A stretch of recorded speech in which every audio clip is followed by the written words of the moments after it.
Welcome back to our channel. আজ 1 জানুয়ারি আর মেলার যেহেতু শেষ দিন, তাই মেলাতে ছিল ডাবল আকর্ষণ। আর রাজ বর্মনের লাইভ পারফরমেন্সও তোমাদের সাথে শেয়ার করেছি। আর একজন বিখ্যাত অভিনেত্রী এসেছিলেন, টাইটেল আর থাম্বনেল দেখে তোমরা তো নিশ্চয়ই বুঝতে পারছো। তো হ্যাঁ, আজ দেবশ্রী রায়েরই লাইভ পারফরমেন্স তোমাদের সাথে শেয়ার করব। তোমরা দেখতে থাকো, আর কীরকম লাগলো অবশ্যই কিন্তু জানাতে ভুলো না।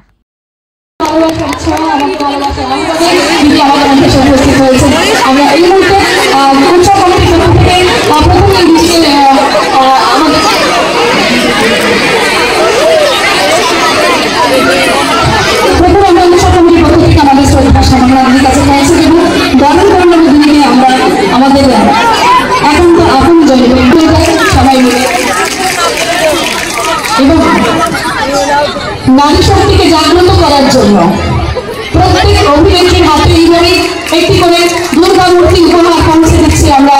প্রত্যেক বছর প্রত্যেক দিন যে অতিথিরা আসছেন, প্রত্যেক অতিথির হাতে আমরা এইভাবে আমরা সুদৃশ্য দুর্গা মূর্তি উপহার পৌঁছে দিচ্ছি। এরপর একটি চারা গাছ আমরা তার হাতে পৌঁছে দেবো।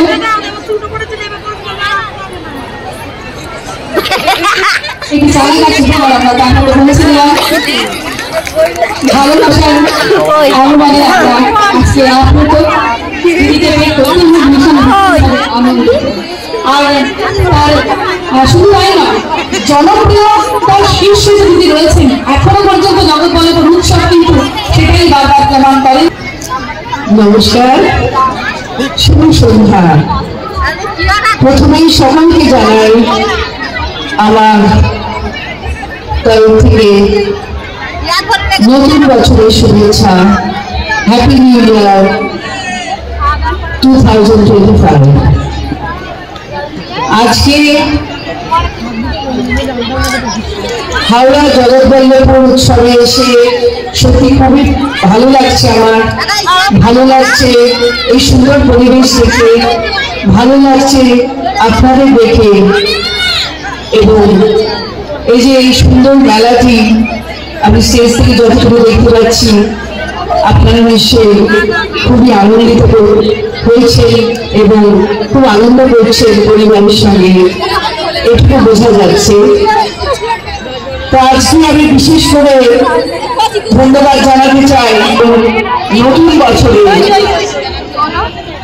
1 জানুয়ারি আমার সৌভাগ্য যে এত সুন্দর মানুষদের সঙ্গে দেখা হলো, কারণ আপনারাই হচ্ছে আমার ভগবান। আপনারা যেভাবে ছোটবেলা থেকে আজ অব্দি, আমি শিশু শিল্পী ছিলাম, প্রায় 300খানি ছবি করেছি ছোটবেলা থেকে এই চলচ্চিত্র জগতে। 11 মাস বয়স থেকে আমার চলচ্চিত্র জগতে পদার্পণ এবং একটু একটু একটু করে গড়ে ওঠা, এবং বড়দের আশীর্বাদ, আপনাদের ভালোবাসা না পেলে হয়তো আমি দেবশ্রী রায় হতে পারতাম না, এই মঞ্চে দাঁড়াতে পারতাম না। এটা হচ্ছে ঈশ্বরের আশীর্বাদ এবং আপনাদের ভালোবাসা এবং গুরুজনদের আশীর্বাদ। অনেক পুরস্কার হয়তো পেয়েছি আমি ইন্টারন্যাশনাল অ্যাওয়ার্ড পেয়েছি, ন্যাশনাল অ্যাওয়ার্ড পেয়েছি ঈশ্বরের কৃপায়, আপনাদের ভালোবাসায়। অনেক স্টেট অ্যাওয়ার্ড পেয়েছি, অনেক সম্মান পেয়েছি, কিন্তু আমার মনে হয় আপনাদের যে ভালোবাসা, আশীর্বাদ, এর থেকে বড় পুরস্কার হয় না আমার জীবনে, এটা আমি মনে করি। তো আমি যতদিন থাকবো আপনাদের আমি আশা রাখবো যে এই ভালোবাসা, এই আশীর্বাদ যদি দেন, তাহলে আগামী দিনে নিশ্চয়ই ভালো কিছু করার চেষ্টা করব। তবে নতুন বছর যখন পা রেখেছি, আমি একটা কথা বলতে চাই। আমি জানি তো প্রত্যেক মঞ্চে যখন যাই অনেক মানুষজন থাকে, আমি কয়েকটা কথা বলি, আপনারা আমি আশা রাখবো মনে রাখবেন। এই যে সুন্দর পৃথিবীতে, এই সুন্দর পৃথিবীতে আমরা মানুষ অনেক কিছু উৎসব করি, আনন্দ করি পরিবারের সঙ্গে। যেমন মানুষ থাকবে, তেমন প্রকৃতি থাকবে, তেমন পশু পাখি থাকবে। একজনকে বাদ দিয়ে একজন থাকতে পারে না। তো আমি পথপ্রসূদের সেবা করি দেবশ্রী ফাউন্ডেশন থেকে, এবং আমার বাড়িতে আগে ওদের জন্য খাবার হয়, তারপর মানুষের জন্য খাবার হয়। একটা কথাই বলতে চাই, আমার অনুরোধ, দেবশ্রী রায়ের তরফ থেকে অনুরোধ, শিল্পীদের গান গাইতে জানে না কিন্তু দেবশ্রী রায় জানে। তো রঞ্জন বাবু আমাকে বলছিলেন বা ওনার প্রতিনিধি বলছিলেন যে এত মানুষের সামনে দেবশ্রীর কি একটু খালি গলায় গান পাবো না? আমি বললাম নিশ্চয়ই আমি আপনাদের তরফ থেকে এটা ওনাকে রিকোয়েস্ট করবো, ডেফিনেটলি রিকোয়েস্ট করবো, যদিও আজকে মিউজিশিয়ান ভাইরা নেই, কিন্তু দেবশ্রী রায় কিন্তু সেই সাহস আছে, সেই ক্ষমতা আছে, তিনি খালি গলায় আপনাদের গান শোনাতে পারেন। অনেক সবাইকে রেসপেক্ট দিয়ে বলছি, সবাইকে শ্রদ্ধা জানিয়ে বলছি, আজকের জেনারেশন বা পুরনো অনেকেই গান গাইতে পারে না, সেটা কোনো ব্যর্থতা বা সেটা কোনো ব্যাপার না।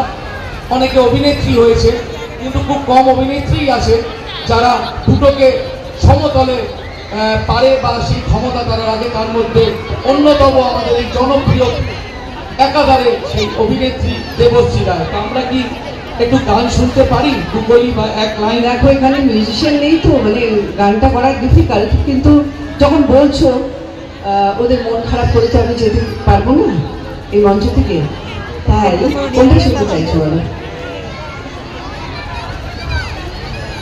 ওইটাই? কোনটা? কলকাতার রসগোল্লা? না, কলকাতার রসগোল্লা আগে না, আগে তোমার একটা নিজের প্রিয় গান শুনতে চাই, একটা তোমার প্রিয়। হ্যাঁ, একটার পর একটা, একটার পর মানুষ খুব খুশি হয় যদি আমার নিজের ছবি গান গায়, আরো খুশি হয়ে যায়। তোমার উপর এটা তোমার উপরে শুনতে চাও বলো? তোমার আমরা শুনছি, আমরা চাই তোমার নিজের এতগুলো ছবির হিট ছবির মধ্যে তোমার একটা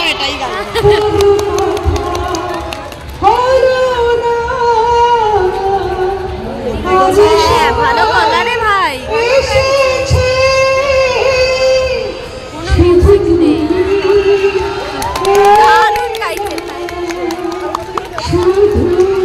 বললো তো গান শিখেছে, গান জানে, ওটাই তো বললো। কথা হয়েছিল তবু কথা হলো না, যে সবাই এসেছে শুধু তুমি এলে না, শুধু তুমি এলে না। কোথায় যাচ্ছি একটু সাবধান, কারোর পকেট বড় কারোর পকেট ছোট, কেউ লম্বা বেশি কেউ একটু খাটো। দাদি, কারোর পকেট বড় কারোর পকেট ছোট, কেউ লম্বা বেশি কেউ একটু খাটো। আমি বলি সবাই সাবধান, সিটি মারবে। আমি কলকাতার রসগোল্লা, আমি কলকাতার রসগোল্লা, কখনো বালিগঞ্জে কখনো টালিগঞ্জে কখনো খিদিরপুরে বা ভবানীপুরে। আমি বলি সবাই সাবধান,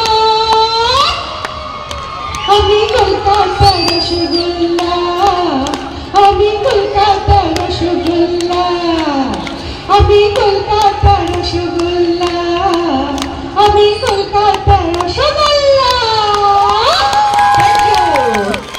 সুন্দর থাকুন, সুস্থ থাকুন, সুস্থ থাকাটা খুবই জরুরি। সুস্থ না থাকলে আমরা ভালো থাকতে পারবো না। এইটুকু বলে আমি আমার বক্তব্য শেষ করছি। সবাই ভালো থাকুন, সবাইকে ভালো রাখুন। ধন্যবাদ।